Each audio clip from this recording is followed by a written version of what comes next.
ناظرین السلام علیکم ورحمۃ اللہ۔ امید کرتا ہوں کہ آپ بہت بخیر و عافیت ہوں گے۔ آج میں آپ کے سامنے ایک چھوٹا سا واقعہ لے کر آیا ہوں، کیونکہ انسان جب دولت مند ہوتا ہے، مالدار ہوتا ہے، اللہ تبارک و تعالیٰ دنیا کی ساز و سامان سے اس کو نوازتا ہے، تو کہیں نہ کہیں اس کے دل و دماغ کے اندر تکبر آ جاتی ہے، حسد آ جاتا ہے، کینہ آ جاتا ہے، اور وہ فقیروں کو، بھکاریوں کو، محتاجوں کو، مسکینوں کو چھوٹا سمجھتا ہے۔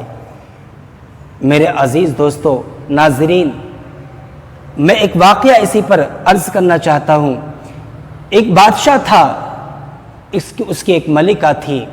اللہ نے اس مالدار شخص کو، اس بادشاہ کو دنیا کی ساری خوشیاں عنایت کر رکھی تھی۔ بہترین گھر دیا تھا، دنیا کی ساری فیسلٹیز اس کے پاس موجود تھیں، کھانے پینے کا سامان بے شمار ان کے پاس موجود تھی، کسی چیز کی بھی کمی نہیں تھی۔ لیکن اس کے دل کے اندر، دماغ کے اندر ایک گھن تھی، ایک نفرت تھی۔ جب کبھی کسی فقیر کو دیکھتا، کسی محتاج کو دیکھتا تو اس کو وہ ڈانٹتا۔ اللہ تبارک و تعالیٰ تو کہہ رہا ہے وَأَمَّا السَّائِلَ فَلَا تَنْهَرْ، کہ جب تمہارے سامنے کوئی بھکاری آ جائے، تمہارے سامنے کوئی مانگنے والا آ جائے، سائل آ جائے، تو تمہیں ادھیکار نہیں ہے، تمہیں حق نہیں ہے کہ اس کو تم جھڑکو، اس کو تم ڈانٹو، اس کو تم مارو۔ لیکن اس بادشاہ کے دل کے اندر یہ نفرت تھی، کیونکہ تکبر کی وجہ سے یہ باتیں اس کے دل میں آئی تھیں۔ وہ اپنے آپ کو بڑا سوچتا تھا، اپنے آپ کو بڑا کہتا تھا۔ اللہ کو یہ چیزیں ہر وقت ناپسند ہے، اللہ کو ناراض کرنے والی چیزیں ہیں۔ میرے عزیز دوستو، ناظرین، ایسا ہی اس بادشاہ کے ساتھ ہوا۔ ایک مرتبہ ایک فقیر اس کے دروازے پر آیا اور اس نے کنڈی بجائی، اور وہ بادشاہ کنڈی کھولنے کے لیے آیا تو دیکھا فقیر، اس کو بہت غصہ آیا، اور اس قدر غصہ آیا کہ اس نے ڈنڈا اٹھایا اور اس فقیر کو اتنا مارا کہ لہو لہان کر دیا۔ کسی طرح سے اس کی ملکہ نے اسے چھڑایا اور فقیر کو وہاں سے روانہ کیا۔ میرے عزیز دوستو، آگے کیا ہوا؟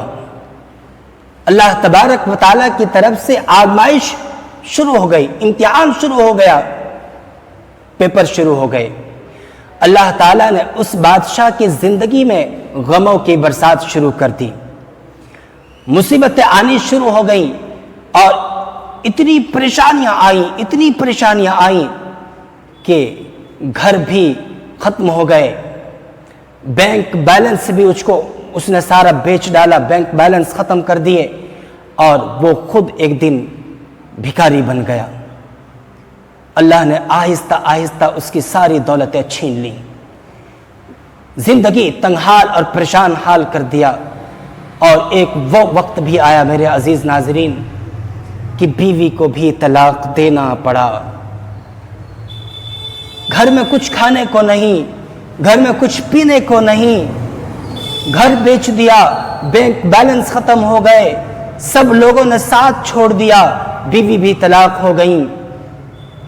اب آخری وقت میں ہاتھ میں کٹورا لینا پڑا تاکہ دو وقت کی روٹی مل جائے۔ اور کچھ دنوں کے بعد اسی طرح سے وہ مانگتے رہے۔ کچھ دنوں کے بعد یہ بادشاہ ایک گھر کے دروازے پر جاتا ہے، کنڈی بجاتا ہے، اور اس گھر میں بہترین دسترخوان بچھا ہوا ہوتا ہے۔ اس گھر کے اندر میاں بیوی کھانا کھا رہے ہوتے ہیں۔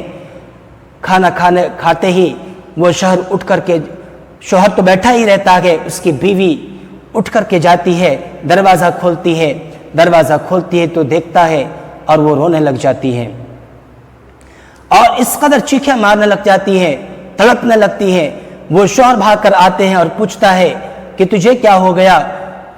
کیا کسی نے کچھ کہا؟ کیا اس فقیر نے تجھے کچھ کہا؟ تب وہ کہانی بتاتی ہے کہ ہاں، یہ وہ شخص ہے جو بادشاہ تھا اپنے وقت کا، لیکن اس نے ایک ایسی غلطی کر دی تھی کہ ایک فقیر ان کے دروازے پر آیا تھا، اس نے اس کو اس قدر مارا کہ اللہ نے اس کا امتحان اسی وقت شروع کر دیا، اور آج وہ ہمارے دروازے پر آیا ہے، یہ میرا پہلا شوہر ہے۔ دوسرا شوہر بولنے لگا کہ تم جانتی ہو کہ میں کون ہوں؟ کہا نہیں تم کون ہو؟ وہ بتانے لگا کہ میں وہی بھکاری ہوں، میں وہی فقیر ہوں جس وقت اس بادشاہ نے مجھے مارا تھا، اللہ تعالیٰ نے اسی وقت سے مجھے مالدار کرتا چلا گیا، اس کی ساری دولتیں مجھے دے دی، اور یہاں تک نوبت آئی کہ اس کی ملکہ، اس کی رانی بھی اللہ نے مجھے دلوا دی۔ میرے ناظرین، ہمیں اس واقعے سے بہت زیادہ عبرت حاصل کرنا ہے۔ کبھی بھی ہم اپنی زندگی میں کسی کے بارے میں اس طرح سے گری ہوئی نظر سے نہیں دیکھنا ہے، اور جب بھی کبھی آپ کے دروازے پر فقیر آئے، مانگنے والے آئے، چاہے آپ کے پاس ہو یا نہ ہو، تو اللہ کے رسول صلی اللہ علیہ وسلم کا طریقہ اپنائیے، انشاءاللہ ہماری بھی زندگی خوشحال ہوگی اور آنے والی نسلوں کی بھی